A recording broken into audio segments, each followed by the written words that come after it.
I think everyone ideally should sit around the table in the same room with a whiteboard all work day long.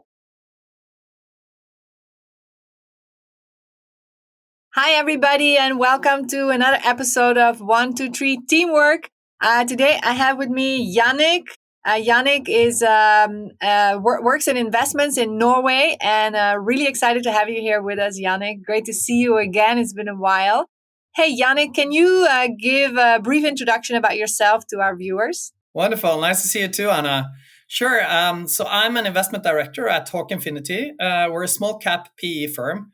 We're focusing on Nordic tech companies, but we have a really flexible mandate and we have an infinite time horizon, hence the name Infinity. We aim to be really founder friendly and we really get hold of deals that traditional VCs and PEs cannot take due to Awesome. our flexible mandate. Before that, I used to work in McKinsey. I was there for 10 years. And then I left for a startup accelerator. So I headed up the accelerator, Catapult Accelerator, for some time. And on the side, actually, traditionally, or from my back in the days, I'm a lawyer. I did a PhD on shareholders agreements. And I still have a research interest in how the EU should regulate crypto assets. So, Awesome. my angles into tech come from multiple angles. Cool. Awesome. Hey, it's so good to have you here. And I'm just thinking today, this month, it's 10 years since we first met. So this is a good jubilee recording of that. So Wonderful. That's awesome. Hey, let's get to our first question. Can you share with us an example of inspiring or memorable teamwork? Yeah, sure. So it has to be this story from Brazil. It was a wonderful, wonderful thing. We were tasked to basically do the economic valuation for oil fields in Brazil. So we had a client that wanted to acquire some of these fields. And we realized that the shipyards had a long backlog. And the number one determining factor for the economic value of each oil field was really, when they could get the FPSO, the floating production, storage, and offloading, ready to start production. So we put together a team with different people with relevant backgrounds, and then we just rented a boat. And luckily, all the shipyards, or at least the most important ones, they were in proximity to Rio de Janeiro, so they were fairly easy to visit. So we all just dressed up in swimwear with, sunglasses and a cold beer. We went out at sea and then we drove over to all the shipyards. And we inspected, all the vessels that were under construction. And our engineers, they gave an estimate on the remaining time to completion for each vessel. And meanwhile, we had this, laser measure. So we measured the length and width of all the dry docks. And then we went back to the office and we plotted everything into a huge model where we basically estimated the dry dock capacity for each shipyard over time, right? So when the first vessel is complete, then, the next vessel in the order book would fit into this dry dock because it has the right size. And then that would take so much time to complete before the next vessel can go and so on, right? Right. So based on that, we estimated when each individual vessel in the order book for all the shipyards would be complete, and then allocated those to each of the oil fields. So we put an estimate on, when each field would start production. And, overall, we estimated, it varied a bit from field to field, of course, but overall, we estimated a delay of about 2 years relative to, the plan from the oil companies. And that turned out to be pretty spot on, actually, in hindsight. So that was a fun project. Really? Yeah. Really? That was going to be my question. Like, with hindsight, how accurate was it? So spot on. Well, I mean, roughly, give or take. But I love this idea to dig into data that nobody else has access to, right? That's how you Right. can win in a competitive market. Right. I love that. What a great example. Disguised as tourists on a boat doing your research. Amazing. Oh, what a great story. Hey, that doesn't sound really challenging, but I'm sure you have had your fair share of challenging situations in teams. So what do you usually find like most challenging working together with others in teams? So I think focus tends to be the kind of the challenge all the time in various ways, right? But everyone tends to have somewhat different views on what the team should achieve together.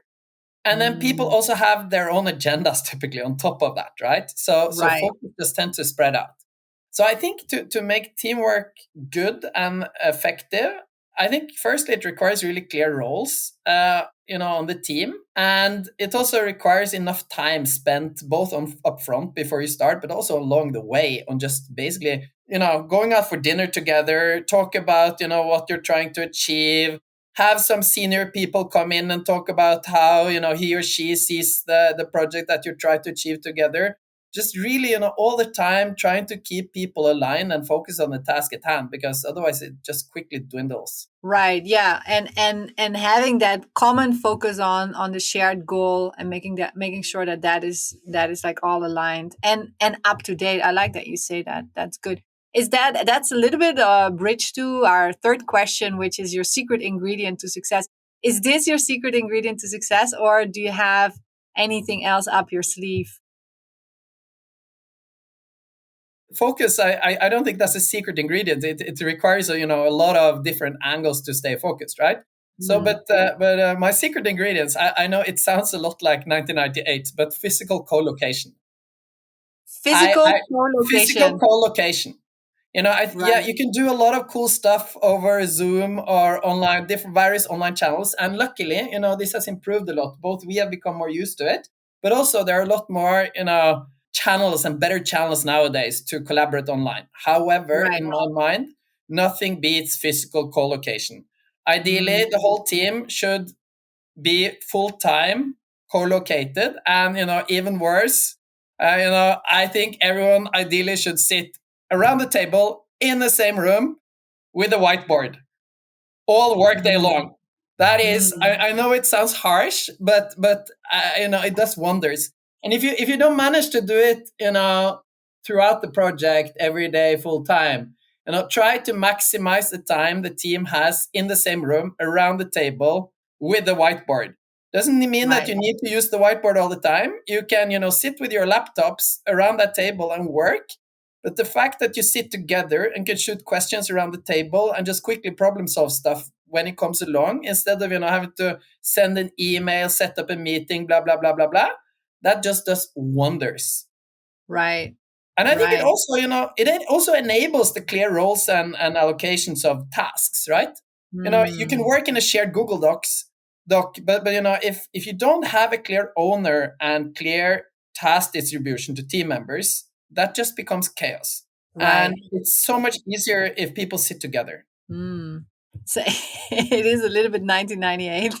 Yeah, So it so is right. so then in these present times, which obviously it's not as easy to co-locate, especially with the pandemic going on, or like even travel, or like even within the same country, a lot of people are encouraged to work from home.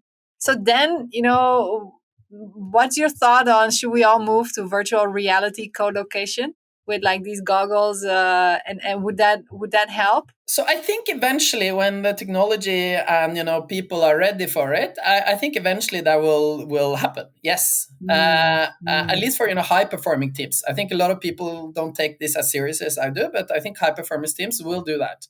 And I think right. we're already at the stage where you can use digital tools to simulate, physical Yes. co-location. I've Yes. heard of, I've heard of teams that work across time zones that, try to jiggle their work day a little bit. So one team has lunch when the other has, dinner and whatnot, just to maximize the time spent together. You have a big screen on one end of the room with a camera that's on all the time.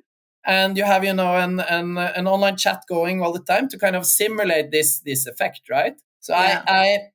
as much as I think the actual physical kind is the best, the more you can simulate it, the better it is. Yeah, absolutely. I heard Mark Zuckerberg hangs out a lot in his virtual reality workspace.